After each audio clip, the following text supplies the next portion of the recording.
এই যে হজের বিধান যেটার জন্য আল্লাহ ডেকেছেন, সেই হজের বিধানের শিক্ষা কি?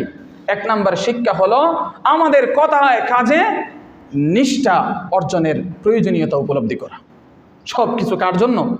আল্লাহর জন্য। 2 নম্বর শিক্ষা হলো যে মহান আল্লাহর প্রতি পূর্ণ দাসত্ব, পূর্ণ আনুগত্য প্রতিষ্ঠা করা। নাম্বার 3, আল্লাহ তাআলার নিদর্শনসমূহের প্রতি সম্মান প্রদর্শন করার শিক্ষা।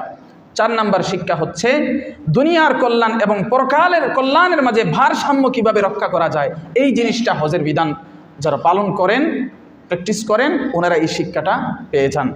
5 নম্বর যে জীবন চলার পথে শৃঙ্খলা, নিপুণতা, সঠিকতা, নিখুঁততা, এই জিনিসগুলো হজের বিধান থেকে শিক্ষা অর্জন করা যায়।